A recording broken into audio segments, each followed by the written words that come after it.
मेरा जन्म south Korea के शहर सियोल में हुआ था और मैं 9 साल की उम्र तक वहीं पर रहता था। मुझे आज भी याद है कि मेरे आंटी, अंकल, दादा दादी हम सब इकट्ठे एक रूम में तकरीबन 10 लोग सोते थे।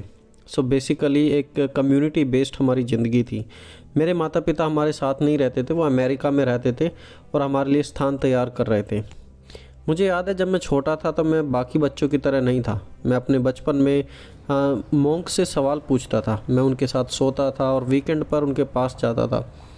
मुझे याद है कि कई बार मैं अपने आप से सवाल पूछता था कि इंसान का जन्म क्यों होता है और हमारी जो मानव जाति है उसका क्या उद्देश्य है, लाइफ का पर्पस क्या है। उस समय मुझे मसीहत के बारे में कुछ भी नहीं पता था। उस समय मैं सिर्फ बुद्धिज़्म के बारे में जानता था और अपने सवालों के जवाब ढूंढने के लिए मोंक्स के पास जाता था।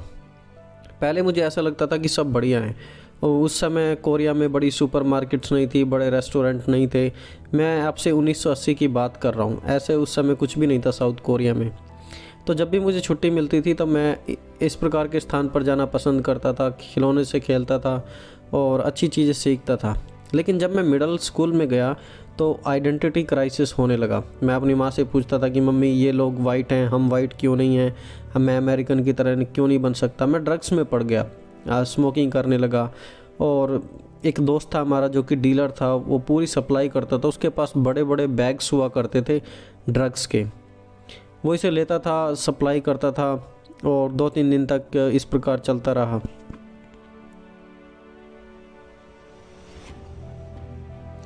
अब हुआ कि स्कूल खुल गया और मैं अपनी ज़िंदगी को रीएडजस्ट करने की कोशिश कर रहा था।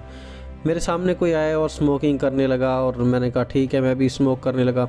हीरोइन, कोकीन, पीसीपी, बहुत सारी चीज़ें हम लेते थे। एक बार मैंने कुछ ऐसे स्मोक किया जिसकी वजह से मुझे 10 दिन तक नींद ही नहीं आई और तीसरे दिन मेरी आंखों की रोशनी बिल्कुल गायब होने लगी। मुझे लगता था कि आगे पता नहीं क्या होने वाला है मेरे साथ। लेकिन तभी मेरे साथ कुछ हुआ। शैतान मेरे पास वहाँ पर आया उस समय, और एक ग्रैंडपा का रूप लेकर। और मुझे लगता है कि वो शैतान मेरा शायद बुद्धिस्ट भगवान था उस समय का।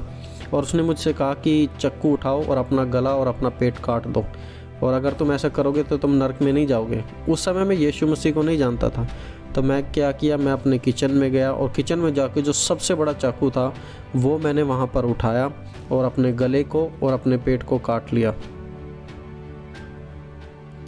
उस समय मेरे शरीर का 90% ब्लड लूज़ हो गया था और मेरी मम्मी आई, उन्होंने 911 पर कॉल की। पुलिस आई वहाँ पर। पुलिस मेरे से चाकू छीनने की कोशिश कर रही थी।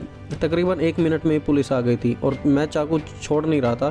तो पुलिस ने मुझे बैट से मारना शुरू किया और क्योंकि उन्होंने 2-3 बार मुझे बैट से मारा, क्योंकि मैं चाकू नहीं छोड़ रहा था, तो मैं बेहोश हो गया। उसके बाद मुझे याद है कि मुझे हॉस्पिटल में ले जाया गया और मैं देख रहा था कि लोग भाग रहे हैं। मेरी माँ चिल्ला रही थी और हम हॉस्पिटल की तरफ जा रहे थे। उसके बाद ऐसा बताया जाता है कि मैं बिल्कुल बेहोश था और मेरी सर्जरी की गई। जब मेरे सर्जरी का समय था तब वहाँ पर शैतान मेरे पास दोबारा आता है और उस समय ऐसे लगने लगा कि जैसे मैं एक लिफ्ट में हूँ और नीचे की तरफ जा रहा हूँ। और 5 मिनट तक बहुत ही नीचे में धरती के अंडर में गया और वहाँ पर मैंने देखा कि हज़ारों लोग खड़े हुए हैं। और जैसे ही मैं वहाँ पर उतरा नीचे तो मुझे पता लगा कि यह जगह अच्छी जगह नहीं है, ये तो नर्क है। ये कुछ ऐसा एक्सपीरियंस था जिसको मैं एक्सप्लेन नहीं कर सकता। लेकिन मैंने वहाँ पर जैसे अपनी नज़रें उठाई, देखा बहुत ही बड़ी भीड़ थी। हज़ारों लाखों लोग, जो दुष्ट आत्माएँ थी वो वहाँ पर चिल्ला रही थी और मुझे तुरंत महसूस होने लगा कि हाँ, मैं भी एक पापी हूँ। मुझे नहीं पता ये सब बातें मेरे मन में कहाँ से आ रही थी, लेकिन मैं जानता था कि परमेश्वर मुझसे बात कर रहे हैं और मैंने अपने जीवन में बहुत सारी गलतियाँ की हैं और नर्क की ऐसी जगह है जहाँ पर मुझे जाना है। लेकिन होपलेसनेस, बहुत ही ज़्यादा अकेलापन था, डर लग रहा था। लेकिन जब मैं इसके बाहर आया तो 3 महीने तक मैं लगातार इसके बारे में सोचता रहा। आप जानते हैं कि पवित्र बाइबल में यीशु मसीह भी बात करते हैं नर्क के बारे में, कि वहाँ की आग कभी नहीं बुझती, दांतों का पीसना है, लोग चीखते चिल्लाते हैं और वहाँ पर बहुत ही अंधकार है। तो मैं समझ गया।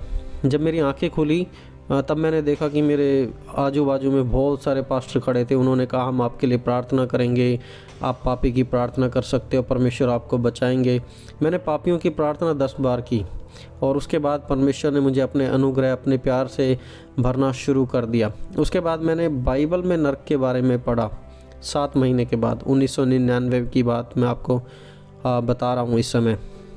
फिर मैं दोबारा कोरिया में था और 6 महीने के बाद मैं वहाँ पर एक प्रेयर माउंटेन था, उसमें रहने लगा।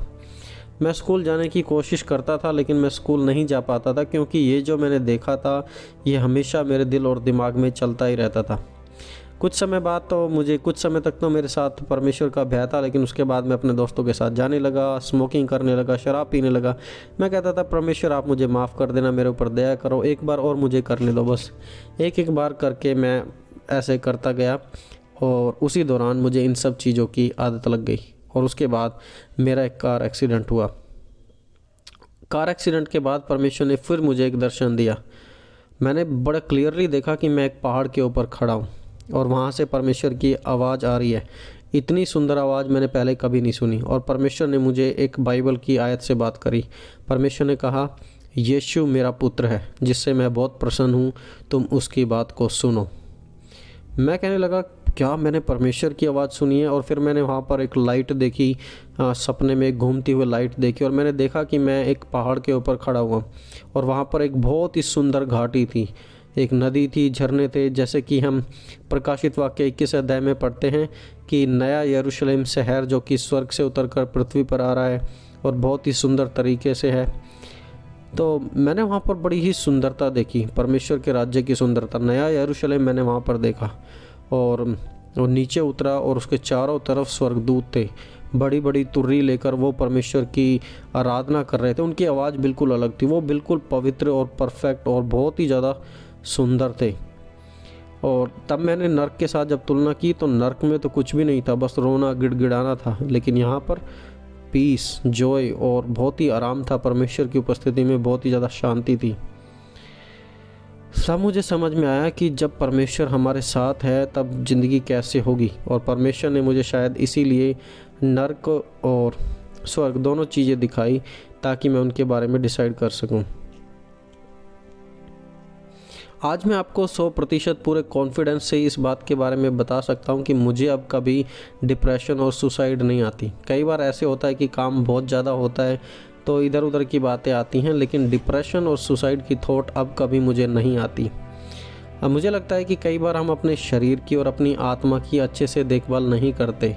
जी हाँ, शरीर की भी और आत्मा की भी देखभाल करनी बहुत ही ज़्यादा ज़रूरी है, और जब हम ऐसा करेंगे तो हम ज़रूर अपने जीवन में आनंद को महसूस करेंगे। अगर आज आप डिप्रेशन से, उदासी से या फिर डीमोटिवेटेड आप फील कर रहे हैं, अगर आपको दोबारा से शुरुआत करनी है तो मैं आपको बताता हूँ कि आप अपना ज़्यादा से ज़्यादा समय दूसरों के साथ बिताएं, क्योंकि जब हम अकेले होते हैं हम ज़्यादा डिप्रेस होते हैं, लेकिन जब हम लोगों के साथ या फिर परमेश्वर के साथ होते हैं तो ये सब चीज़ें चली जाती हैं। परमेश्वर हमारे दुख को, हमारे दर्द को समझते हैं। देखिए यूहन्ना 12 अध्याय की 24 आयत में प्रभु यीशु मसीह ने एक बात की है, जब तक एक गेहूं का दाना गिर ना जाए, मिट्टी में ना मिल जाए, तब तक वो एक बड़े पेड़ के रूप में या फल नहीं ला सकता।